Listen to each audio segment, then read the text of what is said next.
नमस्कार दोस्तों, स्वागत है आपके अपने YouTube चैनल राजस्थान बेरोजगार छात्र संघ पे। राष्ट्रीय स्वास्थ्य मिशन चिकित्सा स्वास्थ्य एवं परिवार कल्याण विभाग ने 1325 नंबर आदेश 2 अगस्त 2024 को जारी करते हुए CMHO समस्त जिलों को डायरेक्शन जारी किया है।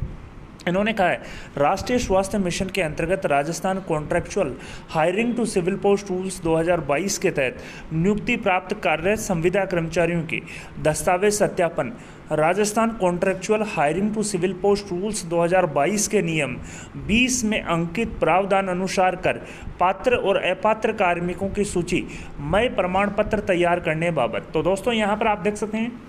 इन्होंने कहा है कि जो संविदा कर्मचारी राजस्थान कॉन्ट्रैक्चुअल रूल्स 2022 में अडोप्टेड हैं, ऐसे समस्त कर्मचारियों को के डॉक्यूमेंट वेरिफिकेशन करने हैं। साथ ही पात्र, एलिजिबल और नॉन एलिजिबल, पात्र और अपात्र कार्मिकों की सूची तैयार करके भिजवानी है। आप देख सकते हैं, मैं बता दूं, यहाँ पर कार्मिक विभाग की अधिसूचना दिनांक 11 जनवरी 2022 द्वारा जारी संविदा सेवा नियम 2022 के नियम 20 के अंतर्गत राष्ट्रीय स्वास्थ्य मिशन के प्रशासनिक नियंत्रण में सर्जित 4518 नियमित पदों की प्रशासनिक स्वीकृति चिकित्सा एवं स्वास्थ्य विभाग के आदेश दिनांक 6 अक्टूबर 2023 द्वारा जारी की गई थी। तो आप देख सकते हैं, मैं बता दूं, CSR रूल्स 2022 के नियम 20 के अंतर्गत 4518 नियमित पदों की नियमित जो पद हैं उनके सर्जन की स्वीकृति जारी की थी। और आप देख सकते हैं, राष्ट्रीय स्वास्थ्य मिशन के अंतर्गत राजस्थान संविदा सेवा नियम 2022 के तहत नियुक्ति प्राप्त कार्यरत संविदा कर्मचारियों की CSR रूल्स 2022 के नियम 20 में प्रावधानित अनुसार स्क्रीनिंग प्रारंभ कर दस्तावेजों का सत्यापन संलग्न चेकलिस्ट अनुसार किया जाकर उनकी पात्रता जांच करने संबंधी पत्रावली मय पात्र अपात्र कार्मिकों की सूची चेकलिस्ट प्रपत्र 1 और 2 संलग्न प्रारूप में राज्य स्तर पर भिजवाई जानी है। राजस्थान संविदा सेवा नियम 2022 के नियम 20 के तहत गठित राज्य स्तरीय कमेटी से स्क्रीनिंग कराए जाने से पूर्व संविदा कार्मिकों की पात्रता की जांच एवं दस्तावेज सत्यापन का कार्य विभागीय आदेश 28 दिसंबर 2022 प्रति संलग्न द्वारा गठित जिला स्तरीय कमेटी द्वारा किया जाना है। तो यहाँ पर आप देख सकते हैं, नेशनल हेल्थ मिशन ने एक आदेश जारी करते हुए जो पात्र कार्मिक है, जो संविदा सेवा नियम 2022 के तहत अडोप्टेड हैं और वर्तमान में कार्यरत हैं, ऐसे कार्मिकों की जिला स्तरीय स्क्रीनिंग कमेटी के माध्यम से दस्तावेज सत्यापन करवाने हैं। साथ ही पात्र और अपात्र कार्मिकों की सूची चेकलिस्ट प्रपत्र 1 और 2 राज्य स्तर पर भिजवाने हैं। इस संबंध में आप देख सकते हैं, निम्नानुसार डायरेक्शन यहाँ पर दिए गए हैं। NHM संविदा कर्मचारियों के दस्तावेज सत्यापन हेतु प्रत्येक जिला स्तर पर नोडल अधिकारी की नियुक्ति की जाकर निम्न प्रारूप में सूचना आज ही आवश्यक रूप से ईमेल ID पर भिजवाना सुनिश्चित करें, जिसमें आप देख सकते हैं नोडल अधिकारी का नाम, पद नाम, मोबाइल नंबर और ईमेल ID जो है यहाँ पर भिजवानी है। इसी प्रकार से राष्ट्रीय स्वास्थ्य मिशन के अंतर्गत 15 वर्ष या अधिक की अवधि की संतोषजनक सेवा 1 अप्रैल 2024 को पूर्ण कर चुकी कार्यरत संविदा कर्मचारियों का ही दस्तावेज सत्यापन संलग्न चेकलिस्ट अनुसार किया जाना है। क्योंकि दोस्तों, मैं बता दूं, वर्तमान में जो 2 साल की छूट थी वो प्रभावी नहीं है। माननीय मुख्यमंत्री महोदय ने यहाँ पर बजट घोषणा में 2 साल की छूट दिए जाने का उल्लेख किया था। जैसे ही 2 वर्ष की छूट का जो आदेश जारी होगा, तो यहाँ पर जो 15 वर्ष है उसको स्थान पर 9 साल वाले के डॉक्यूमेंट वेरिफिकेशन का भी लेटर यहाँ पर जारी हो जाएगा। तो यहाँ पर वर्तमान में 15 वर्ष से अधिक के जो संतोषजनक सेवा कर चुके जो पात्र कार्मिक हैं, उन्हीं के दस्तावेज सत्यापन संलग्न चेकलिस्ट अनुसार किए जा रहे हैं। साथ ही इन्होंने कहा कि वर्तमान परिप्रेक्ष्य में राजस्थान संविदा सेवा नियम 2022 के नियम 20 में उल्लेखित 5 वर्ष कार्मिक विभाग की अधिसूचना दिनांक 26 जुलाई 2023 के क्रम में पूर्व सेवा के अनुभव को प्रत्येक 3 वर्षों के लिए 1 वर्ष की अधिमानता के आधार पर 15 वर्ष का संतोषजनक अनुभव 1 अप्रैल 2024 की स्थिति में रखने वाले संविदा कार्मिक ही पात्र यहाँ पर होंगे। यानी कि जिन संविदा कर्मचारियों के पास 1 अप्रैल 2024 को 15 वर्ष या इससे अधिक का अनुभव है, केवल और केवल उन्हीं के डॉक्यूमेंट वेरिफिकेशन जिला स्तरीय जो स्क्रीनिंग कमेटी है उसके माध्यम से किए जाएंगे। जैसे ही यहाँ पर 2 साल की छूट जो शीतलन है, जो आदेश यहाँ पर जारी होगा कार्मिक विभाग द्वारा, यहाँ पर 9 साल वालों के भी डॉक्यूमेंट वेरिफिकेशन करवाने शुरू हो जाएंगे। तो दोस्तों, आप जरा भी पैनिक ना हो, 9 साल वालों के भी डॉक्यूमेंट वेरिफिकेशन होंगे। साथ ही संविदा सेवा अवधि की गणना वर्तमान पद पर कार्यरत अवधि के आधार पर की जाए। अन्य विभाग, योजना और पद की सेवा अवधि को शामिल नहीं किया जाएगा। संविदा कार्मिक की संतोषजनक सेवा का प्रमाण पत्र संबंधित नियंत्रण अधिकारी से आवश्यक रूप से प्राप्त किया जाए। साथ ही जिला स्तर पर गठित कमेटी द्वारा प्रत्येक संविदा कर्मचारी का 15 वर्ष या अधिक की अवधि संतोषजनक सेवा पूर्ण करने, संविदा पद पर प्रथम नियुक्ति दिनांक से निरंतर रहने, कोई न्यायिक विवाद, विभागीय वाद, जांच, दंडात्मक कार्रवाई, आपराधिक प्रकरण लंबित नहीं होने संबंधित जो प्रमाण पत्र है वो भी संबंधित नियंत्रण अधिकारी से प्राप्त किया जाएगा। साथ ही कर्मचारियों के नियमित पद हेतु निर्धारित शैक्षणिक योग्यता, डिग्री, डिप्लोमा, वांछित योग्यता से संबंधित दस्तावेजों की पूर्ण गहनता से जांच उपरांत ही संविदा कर्मचारी को पात्र और अपात्र माना जाएगा। साथ ही दस्तावेज सत्यापन के दौरान संदिग्ध प्रोविजनल दस्तावेजों की जांच अनिवार्यतः संबंधित बोर्ड, विश्वविद्यालय और संस्थान से करवाकर अधिकतम 2 सप्ताह में कर्मचारी की पात्रता का निर्धारण किया जाएगा। तो दोस्तों यहाँ पर इन्होंने स्पष्ट यहाँ पर डायरेक्शन जारी किए हैं कि दस्तावेज सत्यापन में जो भी डिग्री, डिप्लोमा है उसकी जाँच आपको संबंधित बोर्ड, यूनिवर्सिटी और इंस्टीट्यूट से करवानी है। मैक्सिमम इसके लिए 2 सप्ताह का टाइम यहाँ पर दिया है। साथ ही नवीन जिलों के संदर्भ में निर्देशित किया जाता है कि समस्त पत्रावलियां एवं संस्थापन कार्य पुराने जिलों के अनुसार संधारित होने से नवीन जिले के मुख्य चिकित्सा एवं स्वास्थ्य अधिकारी संबंधित पूर्व जिला कार्यालय से समन्वय स्थापित कर अपने जिले से संबंधित पत्रावलियों पर उक्त निर्देशानुसार अपने स्तर पर कार्य पूर्ण करें। तो दोस्तों यहाँ पर इन्होंने डायरेक्शन नए जिलों को भी दे दी है कि जो नए जिले यहाँ पर जिनका गठन हुआ है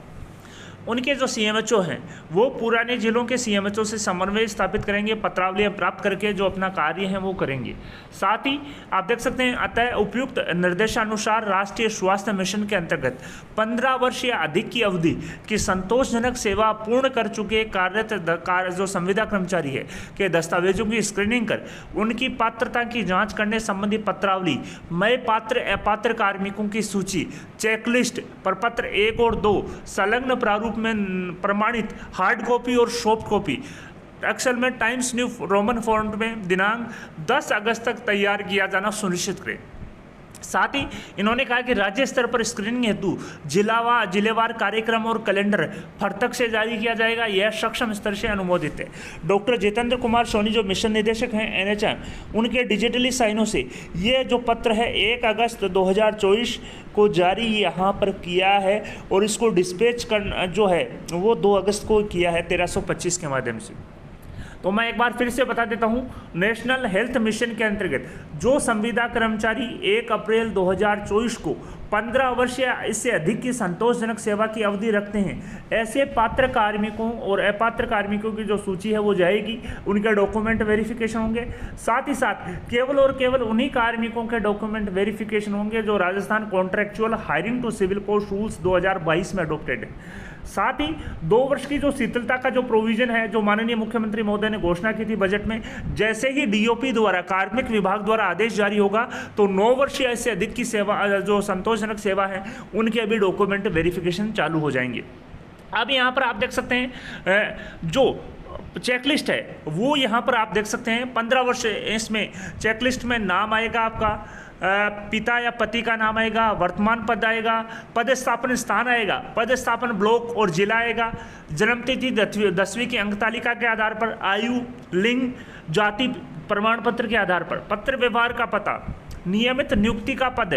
पे लेवल, शैक्षणिक योग्यता, साथ ही राष्ट्रीय स्वास्थ्य मिशन में 15 वर्ष या इससे अधिक की संतोषजनक सेवा का प्रमाण पत्र, साथ ही साथ Rajasthan contractual hiring to civil post rules 2022 के अधीन नियुक्ति आदेश और दिनांक। साथ ही 16 नंबर है Rajasthan contractual hiring to civil post rules 2022 के तहत कार्य ग्रहण दिनांक। साथ ही 17 जो पॉइंट है Rajasthan contractual hiring to civil post rules 2022 के अधीन कार्य ग्रहण से निरंतर कार्यरत रहने का प्रमाण पत्र। 18 मूल निवास, 19 संतान संबंधी घोषणा, 20 आपराधिक प्रकरण, जांच, दंडात्मक कार्रवाई, न्यायिक वाद आदि के संबंध में नियंत्रण अधिकारी द्वारा जारी प्रमाण पत्र। साथ ही एनएचएम में संविदा पद पर नियुक्ति आदेश क्रमांक और दिनांक, एनएचएम में संविदा पद पर कार्यग्रहण की दिनांक, एनएचएम में संविदा पद पर नियुक्ति के समय निर्धारित मासिक मानदेय और संतोषजनक सेवा पूर्ण करने वाले वर्षों में स्वीकृत वार्षिक मानदेय अभिवृद्धि का भी विवरण यहाँ पर आएगा। तो दोस्तों यहाँ पर जो चेकलिस्ट है उसमें करीब 24 बिंदुओं का इन्होंने हवाला दिया। जो चेकलिस्ट है वो करीब 24 बिंदुओं की यहाँ पर तैयार होगी। साथ ही जो प्रमाणित यहाँ पर किया जाएगा कि उपरोक्त वर्णित समस्त जो सूचनाएं हैं वो सही हैं, तथ्य सही हैं और संबंधित संविदा कर्मचारी के शैक्षणिक दस्तावेजों की प्राथमिक जांच स्क्रीनिंग के दौरान कर ली गई है। उक्त कर्मचारी के द्वारा 1 अप्रैल 2024 को 15 वर्ष से अधिक की संतोषजनक सेवा पूर्ण कर ली है, वर्णित कार्मिक सेवा में निरंतर कार्यरत है। इस प्रकार से यहाँ पर जो है वो यहाँ पर लिखना होगा। साथ ही उक्त कर्मचारी की योग्यता में किसी भी प्रकार की अनियमितता पाए जाने पर कमेटी जिम्मेदार होगी और उनके दस्तावेज अनुसार उक्त कार्मिक पद पर जो भी पद है उस पर नियमित करने की जो नियुक्ति की योग्यता है वो रखता है और स्थायी नियुक्ति की अनुशंसा यहाँ पर की जाएगी। मैं बता दूं यहाँ पर जो कमेटी है, जो प्रथम स्तरीय कमेटी है, उसमें संबंधित बीसीएमओ के हस्ताक्षर, लेखाधिकारी और सहायक लेखाधिकारी के हस्ताक्षर और संबंधित जो संस्थापन अधिकारी है उसके हस्ताक्षर आएंगे। और जो जिला लेवल जो कमेटी है उसमें संयुक्त निदेशक चिकित्सा एवं स्वास्थ्य सेवाएं, संबंधित जोन, मुख्य चिकित्सा एवं स्वास्थ्य अधिकारी और उप मुख्य चिकित्सा एवं स्वास्थ्य अधिकारी संबंधित जिले के हस्ताक्षर यहाँ पर आएंगे। साथ ही फॉर्मेट 1 जो है, फॉर्मेट 1 में राष्ट्रीय स्वास्थ्य मिशन के अंतर्गत 15 वर्ष या इससे अधिक की अवधि की संतोषजनक सेवा पूर्ण करने वाले कार्यरत संविदा कर्मचारियों की स्क्रीनिंग उपरांत स्थायीकरण हेतु पात्र कार्मिकों की सूची यहाँ पर तैयार की जानी है, जिसमें ब्लॉक का नाम, कार्मिक का नाम, पिता पति का नाम, पदनाम, पदस्थापन स्थान, डेट ऑफ बर्थ, आयु पूर्ण वर्षों में, जाति, लिंग, कर्मचारी की शैक्षणिक योग्यता, अन्य वांछित योग्यता, प्रथम संविदा नियुक्ति दिनांक 1 अप्रैल 2024 को एनएचएम में संतोषजनक सेवा अवधि पूर्ण वर्षों में, संविदा नियम 2022 के तहत नियुक्ति आदेश क्रमांक एवं दिनांक, संविदा नियम 2022 के अंतर्गत कार्यग्रहण दिनांक, संविदा पद पर नियुक्ति के समय निर्धारित मासिक मानदेय, वर्तमान मासिक मानदेय, पदनाम जिस पर संविदा कर्मचारी नियमित किया जाना है, साथ ही संविदा पद के लिए निर्धारित शैक्षणिक योग्यता, नियमित पद के लिए निर्धारित शैक्षणिक या अन्य योग्यता, नियमित पद का वेतनमान, स्थायीकरण हेतु पात्र है या नहीं, अपात्र अगर अपात्र है तो अपात्रता का कारण और विशेष विवरण। करीब प्रपत्र जो फर्स्ट है उसमें 25 कॉलम की यहाँ पर सूचना रहेगी और प्रपत्र सेकंड जो है उसमें कैटेगरी वार जो कार्मिकों की सूचना रहेगी कि जिले में ये कार्मिक है, जैसे कि लेखा सहायक है, उनका MIS है, या ब्लॉक लेवल के जो भी कर्मचारी हैं किस कैटेगरी से संबंधित हैं, जनरल के कितने हैं, SC के कितने हैं, ST के, OBC, MBC, EWS के कितने हैं और टोटल को कितने, इस प्रकार की जो सूचना है फॉर्मेट 2 में यहाँ पर जाएगी। तो दोस्तों यहाँ पर मैं बता दूँ एक बार फिर से, जो पात्र कार्मिक हैं, अपात्र कार्मिक हैं, उनको लेकर Rajasthan contractual hiring to civil post rules 2022 के अंतर्गत एनएचएम ने 15 वर्ष से अधिक की अवधि की संतोषजनक सेवा पूर्ण कर चुके 1 अप्रैल 2024 के पात्र और अपात्र कार्मिकों के डॉक्यूमेंट वेरिफिकेशन को लेकर ऑर्डर जारी कर दिए हैं। साथ ही करीब 10 अगस्त तक जो सूची तैयार करने के भी यहाँ पर निर्देश दे दिए हैं। आप देख सकते हैं 10 अगस्त तक जो सूचना है वो तैयार करनी है। साथ ही जो जिला स्तरीय कमेटी है, जो ब्लॉक स्तरीय कमेटी है, मैं बता दूं सबसे पहले ब्लॉक पे डॉक्यूमेंट वेरिफिकेशन होके जो ब्लॉक स्तरीय कमेटी के हस्ताक्षर होंगे, इसके बाद में जिला लेवल पे कमेटी जो है जिला स्तरीय उनको यहाँ पर डॉक्यूमेंट प्रेषित करेंगे और जिला स्तरीय जो कमेटी है संबंधित प्रमाण पत्र लगाकर उनके अपने जिला स्तरीय जो कमेटी है उनके हस्ताक्षर होकर जो सूचना है, जो डॉक्यूमेंट्स हैं वो राज्य स्तरीय स्क्रीनिंग कमेटी को भेजे जाएंगे। तो दोस्तों एनएचएम ने 2 स्तरीय कमेटी का जो हस्ताक्षर हैं वो लिए हैं, पहला ब्लॉक स्तरीय कमेटी और दूसरा जिला स्तरीय स्क्रीनिंग कमेटी। इसके बाद में राज्य स्तरीय स्क्रीनिंग कमेटी के हस्ताक्षरों से नियमित करने की जो अनुशंसा यहाँ पर की जाएगी। वीडियो पसंद आए तो अपने दोस्तों के साथ लाइक और शेयर करना न भूलें। आपके अपने यूट्यूब चैनल राजस्थान बेरोजगार छात्र संघ को सब्सक्राइब करें। धन्यवाद दोस्तों।